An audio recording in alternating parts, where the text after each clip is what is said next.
V dnešnom videu som sa pozrel na ruiny hvezdárne a mauzóleja, ktoré sú národné kultúrne pamiatky.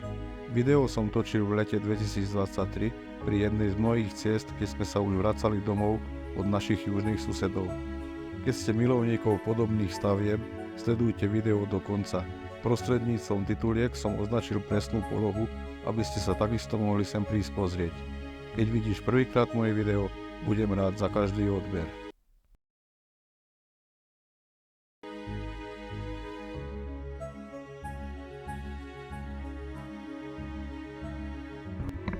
Ruiny mauzólea a celá usadlosť obrastená agátmi boli kedysi majetkom Károľa Naďa, matematika a astronóma. Veža observatória je dnes už životu nebezpečná.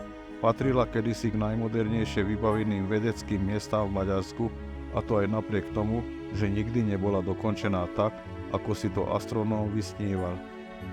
V minulosti sa tu nachádzal aj kaštiel.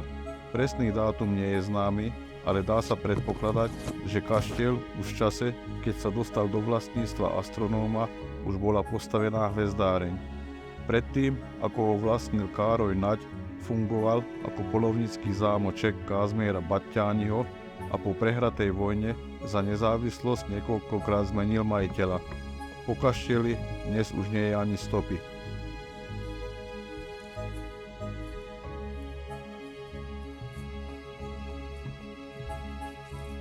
Observatórium pripisované architektovi Mihálovi Polakovi malo 3 veže s 8-uholníkovým pôdorysom, na ktorými medená kupola zakrývala ďalekohľady. Súčasťou veží bola poschodová časť budovy, ktorej bola kniežnica. Z vtedajšej hvezdárne sa zachovala len jedna fotografia z roku 1901, no bohužiaľ na tomto zábere vidíme len bočnú stranu budovy. O presnom vzhľade jeho hlavnej fasády nemáme žiadne iné informácie.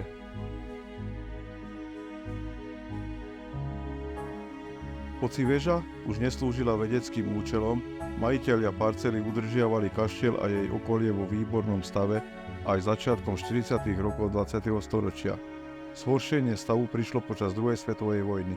Navyše sa touto oblasťou nielenže prehnala vojna, ale frontová línia bola natiahnutá medzi nemecko-maďarskými a ruskými silami na niekoľko týždňov. Kaštiel sa stal úkrytom 5. tankovej divízie SS Viking a z hvezdárne sa vďaka svojej strategickej polohe stala vyhliadková väža.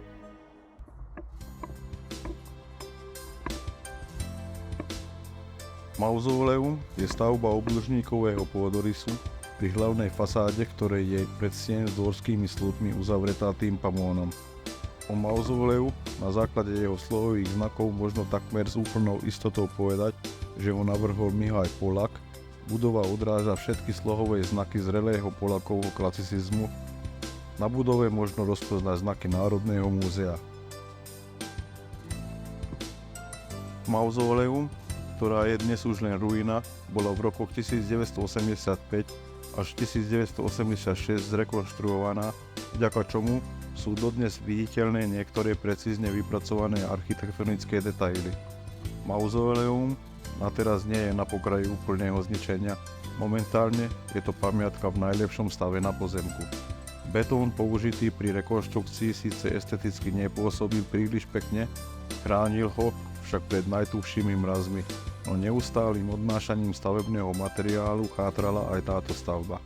Dnes zo strechy mauzólea nezostalo nič.